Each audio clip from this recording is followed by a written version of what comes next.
ఇక్కడ ఏం చేయాలి, సిస్టమ్ ఏం చెప్పింది, అప్లైన్ ఏం చెప్పారు, నాకు ఏ బాధ్యత పెట్టారు, ఏ నమ్మకంతో నా ఈ సిస్టమ్ను నాకు ప్లాన్ ప్రజెంట్ చేశారు, నేను సక్సెస్ చేయగలన హోప్తో వచ్చారు అని మనం సిస్టమ్ను నేర్చుకోగలగాలి.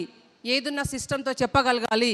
స్టార్ట్ చేశానంటే కుకింగ్ ఆయిల్ మీరు ఏం వాడుతున్నారు, సో పేస్ట్ ఏం వాడుతున్నారు, జ్ఞాన పేస్ట్ ఊగుతున్న పళ్ళు కూడా అతుక్కుంటున్నాయి, మీరు వాడి చూసారా? ఇలా ప్రతి ఒక్క ప్రోడక్ట్ని జాయింట్ పెయిన్ సఫర్ అవుతున్నారా, మా హస్బెండ్కి దాది తగ్గడం వల్లనే కదా నేను వచ్చాను, ఐ సపోర్టు సూపర్గా పనిచేస్తుంది. సో కనిపించి ప్రాబ్లం లేని ఫ్యామిలీ లేదు, ప్రాబ్లం లేని ఇల్లు లేదు, ప్రాబ్లం లేని గల్లీ లేదు. వాళ్ళందరికీ నేను ఏదో ఒకటి ఆ మాట ఈ మాట నాకు అవసరం లేదు, నా మాట నాకే అవసరం. అవునా కదా? సో ఈ సిస్టమ్ని నేను ఫాలో అవ్వడం ద్వారా సిస్టంలో సక్సెస్ అయ్యాను. నేను వచ్చే వరకు చాలాసార్లు విన్నాను ఈ మాట, డయాస్ మీద మీరు కూడా విని ఉంటారు. స్టార్గా 1,00,000 రూపాయలు తీసుకుంది విజయరాజు గారు, నెక్స్ట్ లీలావర్ణ మేడం గారు, ఇద్దరే అని చెప్పారు. అవునా కదా?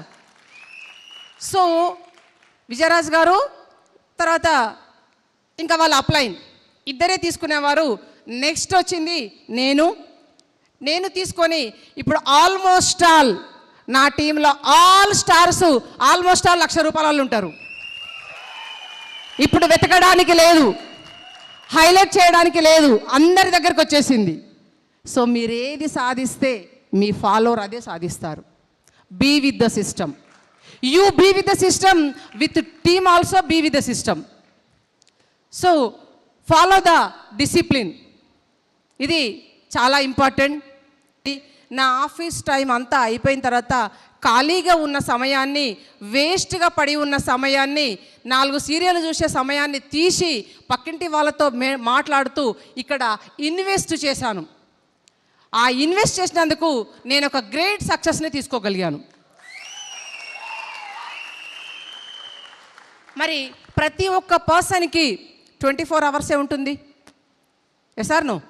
ఆ 24 అవర్స్లా చాలామంది ఈగోగా ఫీల్ అవుతారు. నేను ఒక లెవెల్లో ఉన్నాను, నేను ఇది చెయ్యాలా, నాకు ఇది అవసరమా కదా ఆలోచిస్తుంటారు. మరి ఫస్ట్ టైము ప్రతి ఒక్కరికి కాస్త ఈగో అనేది మనిషికి సహజంగా ఉంటుంది. ఫస్ట్ నేను కూడా అనుకున్నాను, మరి నేను government employee, husband government employee, ఎంతో కొంత అమ్మ వాళ్ళు ఆస్తులు పాస్తులు ఇచ్చి పంపించారు, మరి ఇల్లులు ఉన్నాయి, రెంట్లు వస్తాయి, ల్యాండ్లు పొలాలు ఉన్నాయి, ఇంకా ఏమైనా చెయ్యాలా? కానీ నాకు ఒకే ఒక ఆలోచన, ఎందుకు ఎన్నో కార్యక్రమాలు మగవాళ్ళు చేసుకుంటూ వస్తే ఆడవాళ్ళు చూసుకుంటూ వస్తారు, ఎందుకు నన్ను నేను ప్రూవ్ చేసుకోకూడదు? ఛాలెంజింగ్గా తీసుకున్నా. యాక్చువల్గా నేను ల్యాబ్ టెక్నీషియన్ చేసేటప్పుడు లేడీసే ఉండేవాళ్ళు కాదు. మా జిల్లా మొత్తంలో సింగిల్ ల్యాబ్ టెక్నీషియన్ లేడీ నేను. సో ఫస్ట్ ఎంప్లాయ్ అనగానే, మేడం మీరు టీచరా అంటే ఆడవాళ్ళు టీచర్లకే పనికొస్తారు డిసైడ్ అనమాట. సో నేనేమో డిఫరెంట్గా ఆలోచించాలి, డిఫరెంట్గా ప్లాన్ చేయాలి.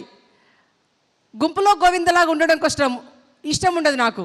నలుగురిలో నారాయణ, గుంపులో గోవిందలు కాదు. నీకంటూ